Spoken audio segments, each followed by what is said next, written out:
Shalom, queridos, graça e paz da parte do nosso Senhor Jesus Cristo. Estamos de volta, dando continuidade a mais um estudo e leitura da Palavra de Deus, especialmente para você que nos acompanha, está aí há mais de 30 dias, desde quando iniciou este projeto, para que possamos continuar avançando e concluir aquilo que já iniciamos. Amém? Vamos orar? Deus eterno e todo-poderoso, nós te agradecemos, meu Senhor, por este momento, por esta oportunidade de podermos estar estudando a Tua Palavra, conhecendo este que é o manual de Deus para as nossas vidas. Porque sabemos, meu Senhor, que tudo realmente que precisamos saber, entender e compreender está escrito na Tua Palavra. Revela-nos de maneira que possamos a cada dia mais crescermos e prosseguirmos em conhecer ao Senhor. Esse é o desejo do nosso coração neste dia. Em nome de Jesus, oramos agradecidos. Amém.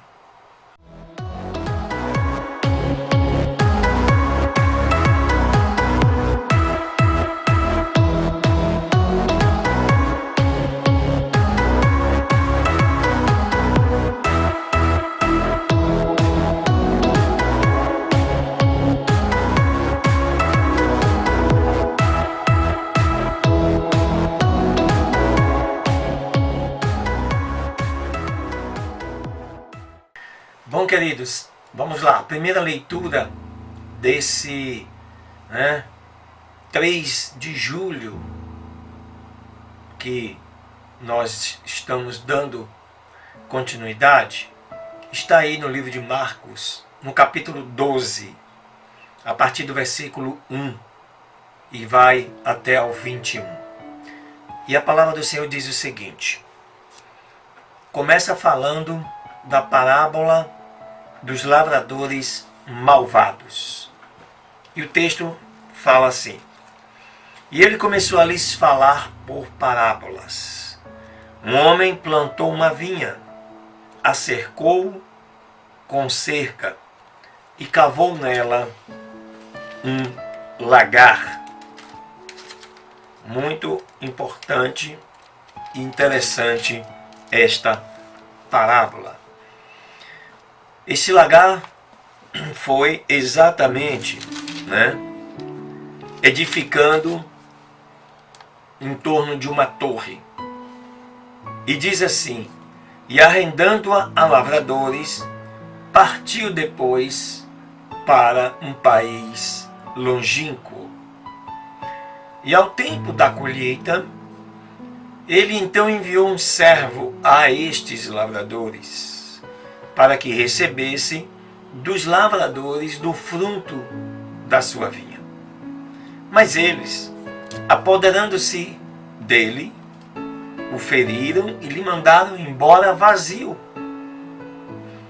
E voltou a lhes enviar outro servo, mas eles, lhe apedrejando, feriram-lhe na cabeça. E o mandaram também embora, tendo-o inclusive afrontado. E voltou a lhes enviar outro, e a este mataram. E a muitos outros, dos quais feriram alguns e mataram a outros. Tendo ele, pois, ainda seu filho amado, enviou também a estes, por último dizendo: terão reverência a este, pois este é o meu filho amado. Mas aqueles lavradores disseram entre si: este é o herdeiro. Venham, vamos matá-lo, e assim a herança será nossa. E prendendo-o, o mataram e o lançaram fora da vinha. O que fará, pois, o Senhor da vinha? Ele virá, destruirá estes lavradores e dará sua vinha a outros.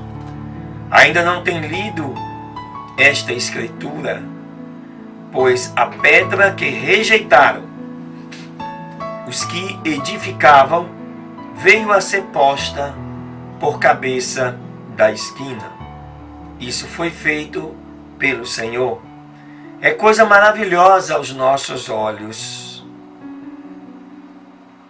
E procuravam assim prendê-lo, mas temiam a multidão, porque entendiam que dizia contra eles aquela parábola. Ele deixando, foram-se. Essa parábola ela se refere exatamente ao fato de Deus ter enviado profetas lá na antiguidade e todos eles, a maioria deles, serem mortos. Assim como a parábola da vinha dos lavradores maus se refere. Mas Deus enviou a Jesus, seu único filho, para que todo aquele que nele crê não pereça, mas tenha a vida eterna. É por isso que os fariseus, os saduceus, eles tinham interesse na morte de Jesus. E esta parábola explica muito bem essas razões. Seguindo, esse texto agora fala do tributo a César. Versículo 13 do capítulo 12, que diz o seguinte: E enviaram a ele alguns dos fariseus e dos herodianos, para que o surpreendessem em alguma de suas palavras. E vindo eles, disseram-lhe: Mestre, sabemos que és homem de verdade, e não te importas com pessoa alguma, porque tu não olhas a aparência dos homens, antes, com verdade, ensinas o caminho de Deus. É lícito pagar tributo a César ou não? Pagaremos ou não pagaremos? Então ele, como conhecia a hipocrisia deles, disse-lhes: Por que me tentais? Me tragam uma moeda para que a veja. E eles lhe trouxeram. E lhes disse: De quem é esta imagem e esta inscrição? E eles lhe disseram: De César. E respondendo Jesus, lhes disse: Restituam, pois, a César o que é de César, e a Deus o que é de Deus. E assim eles se maravilharam com esta resposta de Jesus. No versículo 18, Jesus falando agora sobre a ressurreição. Então, aproximando-se dele os saduceus, que dizem que não há ressurreição, perguntaram-lhe dizendo: Mestre, Moisés nos escreveu que, se o irmão de alguém morresse e deixasse mulher, e não deixasse filhos, que seu irmão tome sua mulher e suscite descendência a seu irmão. Ora, eram 7 os irmãos, e o primeiro tomou a mulher, e morrendo não deixou descendente. E tomou o segundo, e morreu, e nem aquele tampouco também deixou descendente. O terceiro da mesma maneira. E tomaram-na os 7, e tampouco deixaram descendente. E por último, morreu também a mulher. Na ressurreição, pois, quando ressuscitarem, de qual deles ela será a mulher? Porque os 7 a tiveram por mulher. Então, respondendo Jesus, disse-lhes: Porventura, não errais vós por isso, por não conhecerem as Escrituras e nem conhecerem o poder de Deus? Porque quando ressuscitarem dos mortos, não se casarão nem serão dados em casamento, mas serão como os anjos que estão nos céus. E acerca dos mortos que houverem de ressuscitar, não tendes lido no livro de Moisés, como lhe falou Deus na sarça, dizendo: eu sou o Deus de Abraão, o Deus de Isaque e o Deus de Jacó. Ora, ele não é Deus de mortos, mas sim é Deus de vivos. Por isso, vós errais muito. Né? Então a gente percebe o quanto Jesus foi testado quando esteve entre nós pelos judeus que buscavam ocasião para matá-lo. E em tudo ele respondia conforme a palavra. Aleluias! Deus abençoe. A segunda leitura desse dia 3 de julho está aí, no livro de 1 Reis, capítulo 3, a partir do versículo 1, falando sobre o casamento de Salomão com a filha de Faraó. E a palavra do Senhor diz o seguinte: e Salomão então contraiu afinidade com Faraó, rei do Egito, e tomou por mulher a filha de Faraó, e a trouxe para a cidade de Davi. Enquanto acabava de edificar a sua própria casa, e a casa do Senhor, e o muro de Jerusalém em redor. Mas o povo continuava sacrificando nos lugares altos, porque não se edificou casa ao nome do Senhor até aqueles dias.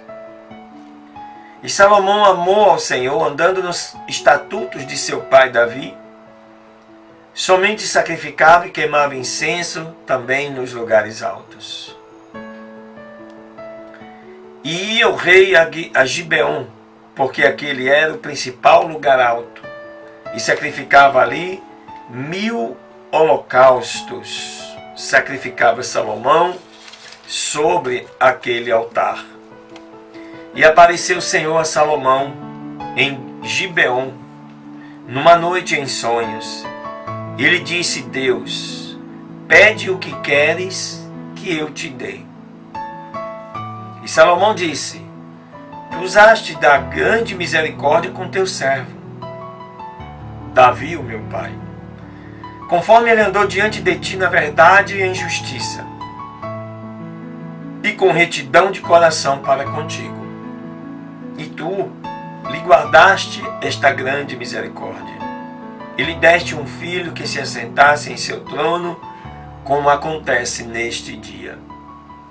Agora, pois, ó Senhor meu Deus, tu puseste a mim, teu servo, por rei, em lugar de Davi, meu pai. E eu sou jovem, pequeno, e não sei como entrar, nem como sair. E teu servo está no meio do teu povo, ao qual tu escolheste, um povo grande que não se pode contar, nem enumerar por sua multidão. Quando Salomão disse que era novo, ele tinha aproximadamente aí 20 anos de idade quando se tornou rei. Realmente, muito jovem para uma grande responsabilidade. Prosseguindo no verso 9. Dá, pois, ao teu servo um coração entendido para julgar teu povo, para discernir entre o bem e o mal. Porque quem poderá governar este teu povo tão grande?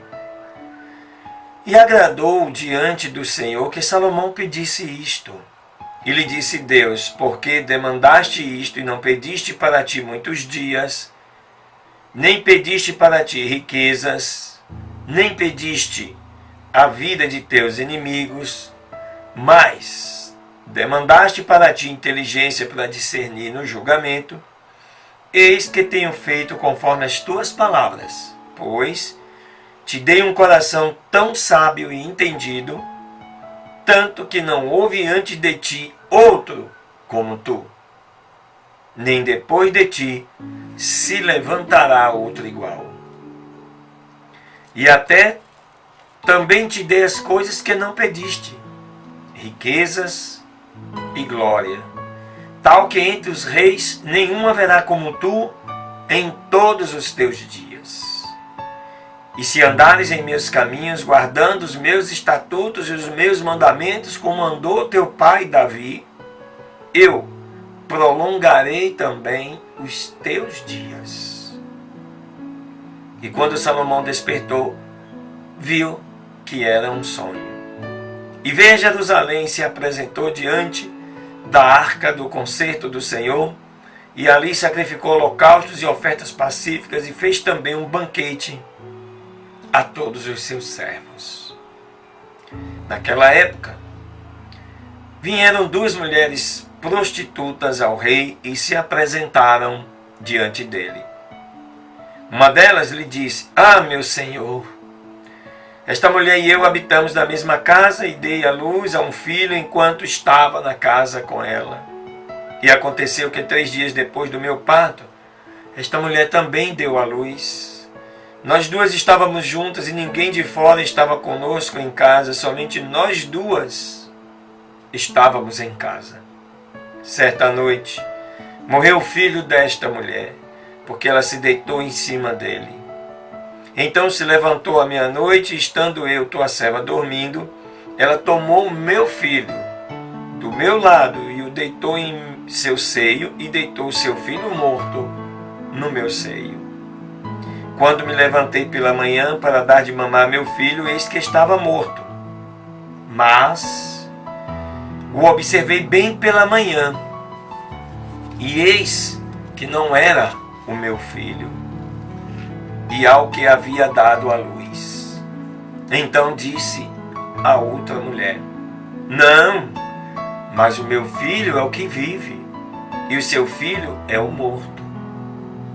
E a outra voltou a dizer: Não, certo é que o teu filho é morto, e o meu filho é o que vive. Assim falavam diante do rei. Então o rei disse: Esta diz: Meu filho é o que vive, e o seu filho é o morto. E a outra diz: Não, certo é que o teu filho é o morto, e o meu filho é o que vive. E o rei então acrescentou: Tragam-me uma espada. E trouxeram a espada diante do rei. Em seguida disse o rei: Partam o menino vivo em 2, e deem a metade a uma e a outra metade a outra. Então a mulher de quem era o filho vivo falou com o rei, porque suas entranhas se comoveram por seu filho, e disse: Ah, meu senhor, deem a esta o menino vivo, não o matem. Mas a outra disse: Não será nem meu e nem teu, parti-o. O rei então respondeu, dizendo: Dei a aquela o filho vivo, não o matem. Ela é a sua mãe. E todo Israel se inteirou da sentença que havia dado o rei, e tiveram temor do rei, porque viram que nele havia sabedoria de Deus para administrar a justiça. Aleluia! Que bênção, né? Esse texto nos chama a atenção para uma questão muito interessante e simples. Tudo o que você precisar, peça a Deus. Salomão pediu a Deus sabedoria, podendo pedir qualquer outra coisa. E Deus, cumprindo a sua palavra, além de sabedoria, lhe deu fama, poder e riqueza. Porque Deus, Ele supre além de todas as nossas necessidades. Ele nos dá muito mais além do que precisamos ou necessitamos. Este é o Deus que nós servimos. Aleluias! Deus te abençoe.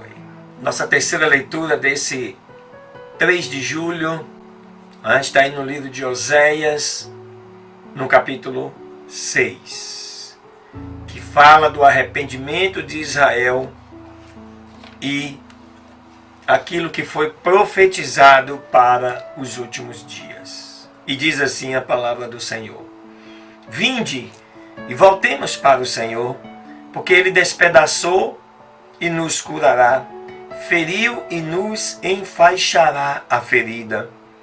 Depois de 2 dias nos dará vida, ao 3º dia nos ressuscitará e viveremos diante dele. Então conheçamos e prossigamos em conhecer o Senhor, como a alvorada é a sua saída, e ele virá a nós como a chuva tardia e temporã que rega a terra. O que farei a ti, Efraim? O que farei a ti, ó Judá? Pois a vossa benignidade é como a nuvem da manhã e como o orvalho da madrugada que se desvanece. Por esta causa, através dos profetas, os abati. Com as palavras da minha boca, os matei. E os teus juízos sairão como a luz. Porque misericórdia eu quero, e não sacrifício. E o conhecimento de Deus mais do que holocaustos. Mas eles são como um homem transgressor. Transgrediram o pacto. Eles prevaricaram contra mim. Gileade, cidade dos praticantes de iniquidade, manchada de sangue. E como ladrões que esperam algum homem, concílio de sacerdotes que de comum acordo matam no caminho. Sim, eles cometem abominações. Na casa de Israel vejo imundícies. Ali está a prostituição de Efraim. Israel se poluiu. Para ti também, ó Judá, está preparada uma colheita, quando eu trouxer o cativeiro do meu povo. Aleluias. Oséias, um dos grandes profetas do seu tempo, escreve sobre as advertências do juízo de Deus sobre Israel, sobre Judá, sobre Efraim, sobre todo o povo de Deus escolhido por ele. E este povo que em determinado momento deixou os mandamentos do Senhor para trás, pagaram muito caro com as suas próprias vidas. Que sirva de exemplo e de lição para nós nos dias de hoje, quando abandonamos a Deus, Criador de todas as coisas, inclusive das nossas vidas. Amém, queridos? Aleluias. Um beijo no seu coração.